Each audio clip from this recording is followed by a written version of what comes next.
आज बहुत दिनों बाद मन किया कि हनुमान मंदिर का दर्शन करने चलते हैं, तो निकल पड़े और हनुमान मंदिर का दर्शन करने के लिए, क्योंकि इधर भी जो डेंगू हो गया था, डेंगू के बाद भी बहुत अंदर से बिस्तर पे लेटे लेटे अंदर से मन जो था वो बहुत ख़राब हो रहा था। बस ऐसा लग रहा था कि कहीं बाहर चलो, कहीं बाहर चलो, और बाहर भी ऐसी कई जगह जाने का मन नहीं था। बस लग रहा था कहीं भगवान के पास चलते हैं, किसी मंदिर चलते हैं, क्योंकि मन जब बहुत ज़्यादा दिन तक ऐसे बीमार रहो तो मन बहुत ही उदास हो जाता है।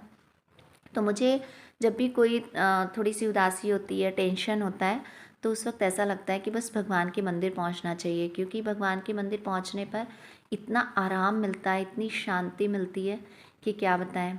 और मौसम भी बहुत ठंडा हो रहा है, या तो फीवर है मुझे इसलिए भी ठंड लग रही है, लेकिन फिर भी निकल चुके हैं, अपने स्कूटी ड्राइव कर रहे हैं। बहुत दिनों बाद आज स्कूटी चला रहे हैं, हाथों में भी दर्द हो रहा है, लेकिन बस लेके निकल पड़े हैं अपनी सवारी को।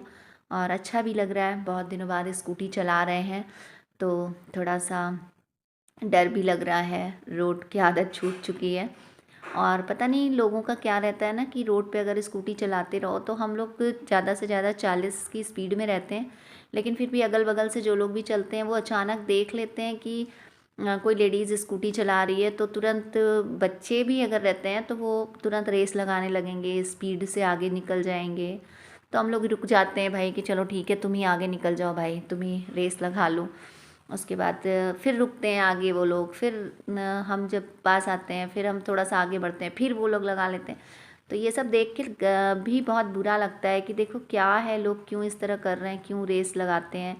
अरे एक इंसान अपना किनारे से आराम से जा रहा है तो उसको भी जाने दो, खुद भी चले जाओ, या फिर अगर आगे निकल गए हो तो रुको मत, और रुक करके फिर रुकना, फिर वेट करना, फिर ये सब चीज़ें बहुत गलत होती है, और इसी से एक्सीडेंट भी होता है।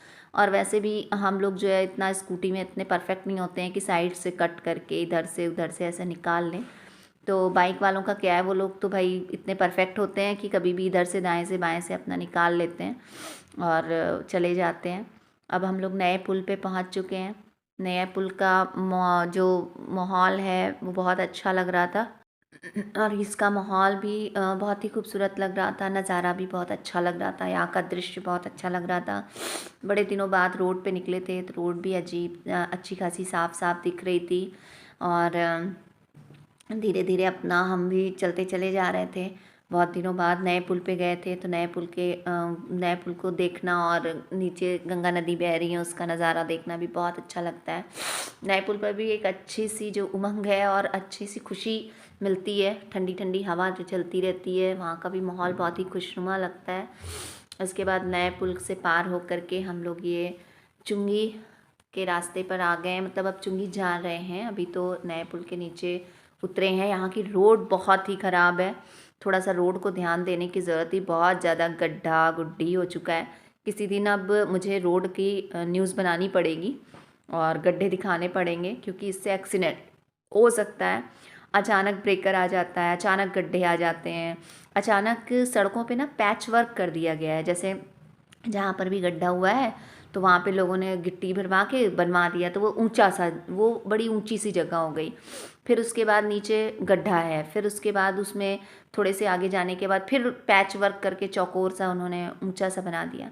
तो ये सब चीज़ें कर देने से क्या है ना, कि बहुत ही ज़्यादा गड्ढा और रोड बहुत ही ख़राब और डिस्टर्ब हो चुकी है। तो ये सब देख करके बहुत ही बुरा लगता है कि जब रोड बनवाइए तो पूरी अच्छे से सीधे बनवाइए, और नहीं तो फिर बीच में पैच वर्क मत डालिए। और अब ये धीरे धीरे हम लोग परेड ग्राउंड वाली रोड पे आ चुके हैं, और परेड ग्राउंड का ये दृश्य है। लेटे हनुमान जी मंदिर की तरफ हम लोग जा रहे हैं। इधर भी ड्राइव करना बहुत अच्छा लगता है, यहाँ पर लोग गाड़ियाँ सीखने के लिए भी आते हैं। अब सबसे पहले हम गंगा नदी के किनारे गए हम लोग, और गंगा नदी के किनारे जाकर हमने आचमन किया और गंगा नदी का जल अपने ऊपर छिड़का, जिससे कि कम से कम कुछ शुद्धता गंगा मैया से आ जाए, क्योंकि 1 महीने से बिस्तर पर पड़े हुए हैं। तो कुछ गंगा मैया का आशीर्वाद भी अपना लिया हमने। फिर उसके बाद यहाँ से ये गंगा नदी का दृश्य है, ये गंगा नदी का नज़ारा है, बहुत ही खूबसूरत है। सच में यहाँ आने के बाद मन को इतनी शांति मिलती है, फिर ऐसा लगता है कि घंटों घंटों यहीं बैठे रहो, कहीं नहीं जाओ, यहीं बैठ करके थोड़ा सा अपने मन को हल्का करो। और दूर दूर तक एकदम शांति का माहौल, शांति का वातावरण ऐसे फैला रहता है। देख के बहुत अच्छा लगता है, मन बहुत हल्का होता है। और पानी की शांत लहर, कहीं एकदम शांत लहर, कहीं बहता हुआ पानी। और पहले से गंगा नदी का जो किनारा है वो भी बहुत साफ़ हो चुका है, बहुत ही सुंदर हो गया है। पहले तो यहाँ बहुत गंदगी रहती थी, लेकिन जब से गंगा स्वच्छता अभियान और मोदी जी ने स्वच्छता अभियान चलाया, उसके तहत लोगों ने भी थोड़ा सा ध्यान देना शुरू कर दिया है। और ये गंगा नदी के किनारे भी साफ़ सफाई एकदम दिखने लग जाती है और अच्छा लगने लगा है अब गंगा नदी का किनारा, गंगा नदी का तट, संगम का तट बहुत अच्छा लग रहा। बेटी मेरी छोटी वाली बहुत ही खुश है कि मम्मी बहुत दिनों बाद हम लोग आए बाहर। वो भी बोर हो जाती है अंदर बैठे बैठे, तो मेरी तबीयत के कारण उसका भी मन एकदम अंदर रह करके बहुत ही अजीब सा, दुखी दुखी सा लगने लगा था। उसका चेहरा उतरा उतरा सा लगता था। आज उसको खुशी मिल रही है, उसको अच्छा लग रहा है। ये गंगा नदी के किनारे जो दुकानें लगती हैं वो सब दिख रही हैं। वहाँ वो बड़ा वाला नंदी जी का मंदिर है, बहुत ही सुंदर भोलेनाथ का मंदिर है, और जो 5 फ्लोर में बना हुआ है और बहुत ही खूबसूरत है। और ये पानी का किनारा संगम नदी का, संगम तट का किनारा है, गंगा नदी का किनारा है, जिसको देख करके बहुत शांति मिल रही, बहुत अच्छा लग रहा है। मन एकदम शांत सा होने लगता है। अंदर से जितनी भी नकारात्मक ऊर्जा होती है वो एक सकारात्मक ऊर्जा में बदल जाती है। बहुत ही खुशी मिलती है, अच्छा लगता है। और ये अभी तो कोई आज ऐसे ही थर्सडे है तो बहुत ज़्यादा भीड़ नहीं है, तो इसलिए और भी अच्छा लग रहा था, क्योंकि भीड़ भाड़ में वो बहुत ज़्यादा इधर उधर धक्का मुक्की होती है और अच्छा भी नहीं लगता है। तो शांति से दर्शन करना बहुत अच्छा लग रहा था, खुशी मिल रही थी। और ये रोड पर हम किनारे किनारे का पूरा दृश्य ले रहे हैं। ये गंगा आरती जहाँ पर होती है, ये वो वाला घाट है अरैल में, जो संगम तट पे गंगा आरती होती है, उसका ये है। लेटे हनुमान जी के सामने वाला सूर्य अस्त हो रहे हैं, तो और ये सूर्य अस्त होने का दृश्य है। किनारे थोड़ी थोड़ी दुकानें जो है वो लगी हुई हैं, और आने वाले मेले की भी तैयारी है, अभी छठ पूजा की भी तैयारी है, सब ने अपना लगा रखा है। ये शाम का समय है और शाम के समय का दृश्य है, जो थोड़ा थोड़ा हम अपने मोबाइल में कैप्चर करते चल रहे हैं। और थोड़ा हल्का सा ठंडा मौसम हो रहा है, सर्दी जुकाम सा भी मुझे लग रहा है। बस यही सोच रहे हैं कि भगवान रिपीट ना हो जाए। तो ये दुकानें अभी पैक हो रही हैं, क्योंकि शाम का समय हो चुका है, तो सब दुकानें पैक हो गई हैं। और अभी हम लोग एक घाट पे जा रहे हैं, देखते हैं कि उस घाट का कैसा दृश्य है।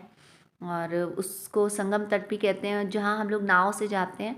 तो नाव के अलावा ये सड़क का भी रास्ता है, तो आज हम जब खाली है तो इसलिए हम सड़क के रास्ते से भी आगे बढ़ रहे हैं, और सड़क के रास्ते से आज ये संगम तट पे जाएंगे, संगम घाट पे, जहाँ पर नाव से जा कर के लोग पानी वानी हम लोग लेते थे।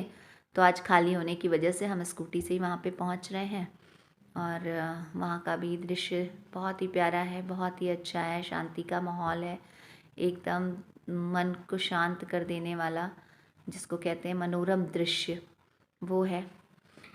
तो थोड़ी देर तक हम लोग यहाँ पर देखते रहे और बैठे रहे। बालू बहुत था, स्कूटी फिसल रही थी, क्योंकि स्कूटी का छोटा पहिया होता है तो बहुत ज़्यादा फिसलने लग जाती है। फिर हमने स्कूटी एक किनारे खड़ी कर दी, और फिर उसके बाद वहाँ से ले कर के फ़ोटो और वीडियो फिर हम निकल पड़े। अब ये लेटे हनुमान जी की तरफ जाने के लिए सबसे पहले रास्ते में किला पड़ता है, तो ये किला का दृश्य है। अब शाम हो गई है, इसलिए हल्का हल्का कोहरा जैसा धुंध भी हो रही है, और मौसम भी और ठंडा होता धीरे धीरे चला जा रहा है। वैसे भी ठंड में सूर्यास्त बहुत जल्दी हो जाता है, 6 बजे तक बिल्कुल अंधेरा होने लगता है। तो हम भी जल्दी जल्दी दर्शन करके और निकल रहे हैं कि जिससे हम जल्दी से घर भी पहुंच जाएं अंधेरा होने से पहले। तो ये किले का दृश्य है।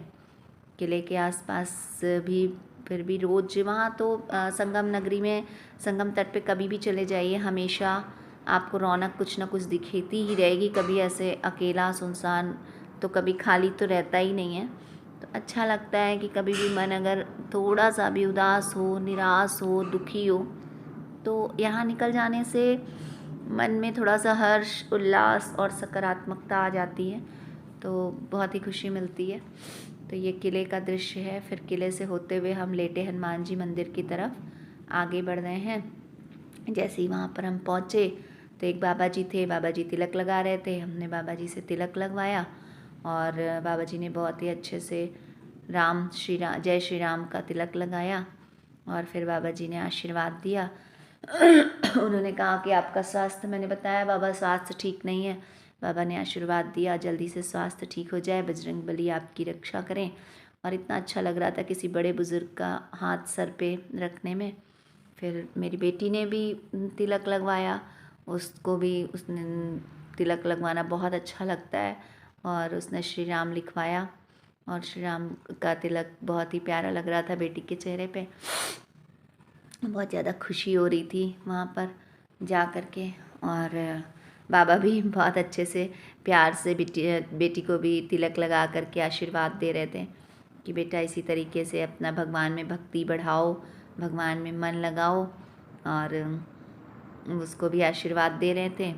उसके बाद हम लोग फिर आगे बढ़े हनुमान मंदिर की तरफ और बेटी के साथ, बेटी बहुत खुश है, बोल रही बहुत अच्छा लग रहा है, इतने दिनों बाद हम लोग बाहर निकले हैं। और मम्मी कितना मतलब अंदर बैठे मन ऊब रहा था, लेकिन अभी बाहर आकर के थोड़ा सा मन फ्रेश हो गया है। और जब भी हम लोग दुखी होते हैं तो हम लोग ऐसी मंदिर या किसी संगम तट घाट पे पहुंच जाते हैं। अब हम लोग लेटे हनुमान मंदिर की तरफ बढ़ रहे हैं तिलक लगवाने के बाद। और अच्छा था, मंदिर थोड़ा खाली खाली था और रास्ते में मतलब रास्ता भी खाली था, भीड़ नहीं थी, कुछ कुछ लोग ही दिख रहे थे। साइबेरियन पक्षी घाट पे भी थे, यहाँ पर भी दिख रहे हैं बहुत सारे। फिर हम लोगों ने यहाँ पर आकर के यहाँ पे एक रास्ते में श्यामा चिड़िया वाला वो जो होता है वो दिखे, तो आज मैंने कहा चलो देखते हैं कि श्यामा चिड़िया कैसे निकालती है कार्ड और क्या है। और सच में इसको देखने के बाद समझ में नहीं आ रहा था कि वो इतने सारे कार्ड दिखा रहा था लेकिन वो नहीं निकाल रही थी। और फिर जो कार्ड ही मतलब एक निकाला और फिर उसने कहा ये वाला निकालो, तो उसने वो नहीं निकाला, वही पहले वाला निकाला। तो बड़ा अच्छा लगा ये सब देख कर कि चिड़िया भी कैसे लोगों की बात समझती है और फिर उसके ऑर्डर को मान रही थी। उसके बाद हम लोग मंदिर पहुंच गए। रास्ते में ये सब करते हुए ये लेटे हनुमान जी का प्रवेश द्वार है। यहाँ आने के बाद तो बहुत ही शांति महसूस हुई और बहुत ही अच्छा लगा।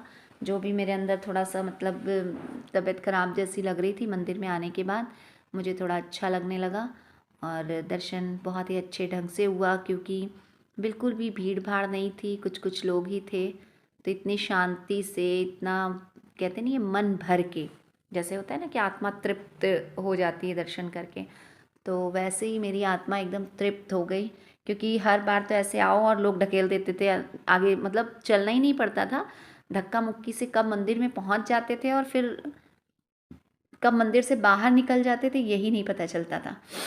तो आज बड़ा अच्छा लगा कि बहुत ही कम भीड़ थी, धीरे धीरे करके हम लोग वहाँ पहुँचे मंदिर के अंदर और भगवान का मतलब पूरा भगवान का दर्शन हुआ अच्छे से। आत्मा तृप्त हुई दर्शन से, भगवान के चरणारविंद का पूरी तरीके से दर्शन हुआ, भगवान के श्रृंगार का दर्शन हुआ और मतलब कुल मिला के बहुत ही अच्छा लग रहा था। वहाँ पे शांति महसूस हो रही थी। और दर्शन कर फिर मेरी बेटी भी बड़े प्यार से कह रही थी मम्मी आज बहुत ही अच्छे तरीके से दर्शन हुआ, नहीं तो हम तो कभी हनुमान जी का दर्शन इतने अच्छे से कर ही नहीं पाए। वो कहती थी कि हम आते थे और कब हम मंदिर से बाहर निकल जाते थे हमको पता ही नहीं चलता था। तो ये लीजिए आप लोग भी साक्षात लेटे हनुमान जी का दर्शन करिए, उनके चरणारविंद का दर्शन करिए। तुलसी की माला हमने भी अच्छे से भगवान जी पे चढ़ा दी है और कहते हैं कि बजरंगबली को तुलसी की माला, अगर तुलसी की पत्ती या तुलसी जी मिल जाए तो भी वो तृप्त हो जाते हैं। उन्हें और कुछ आप ना दीजिए, लेकिन तुलसी का पत्ता या तुलसी की माला अगर उनको मिलती है तो भी वो बहुत ही भगवान भाव के भूखे होते हैं। भगवान नहीं कहते कि आप बहुत कुछ लेकर आइए, बहुत कुछ चढ़ावा चढ़ाइए, बस आपका हृदय मन सच्चा होना चाहिए, भाव अच्छे होने चाहिए, किसी के प्रति आपके मन में छल कपट नहीं होना चाहिए, द्वेष भावना नहीं होनी चाहिए। और फिर हम लोग वहाँ से दर्शन करके बाहर निकले। यहाँ पर ये पीपल का वृक्ष है, तो पीपल के वृक्ष के नीचे हमने दिया जलाया, वहाँ हमने परिक्रमा की और वहाँ पे हमने पीपल के पेड़ का दर्शन किया। यहाँ पर भी बजरंगबली की प्रतिमा रखी हुई है। हनुमान चालीसा का पाठ करते हुए, हनुमान मंत्र बोलते हुए हमने उनकी परिक्रमा लगाई, उनका दर्शन किया। बस ऐसा लग रहा था पेड़ के नीचे भी कुछ देर तक बैठे रह जाएं, लेकिन शाम हो रही थी, धीरे धीरे अंधेरा होता चला जा रहा था, धुंध बढ़ता जा रहा था। तो ये भी डर लग रहा था कि बस किसी तरह पहुंचना है, अभी स्कूटी चलानी है, क्योंकि हाथ और पैरों में अभी बहुत दर्द है डेंगू की वजह से। तो वो भी डर है कि हाथों में अगर ऐंठन आ गई या पैरों में तो प्रॉब्लम हो जाएगी। फिर उसके बाद इधर राम जानकी मंदिर था, तो हम लोग धीरे धीरे, वैसे तो पैर मेरे जो थे वो मुझे मेरे कॉन्शियस अलाउ नहीं कर रहा था सीढ़ी चढ़ने के लिए, लेकिन फिर भी धीरे धीरे धीरे धीरे किसी तरीके से हम सीढ़ी चढ़ रहे थे। तब तक मेरी बेटी फ़ोन लेकर के भगवान का दर्शन करने के लिए पहुंच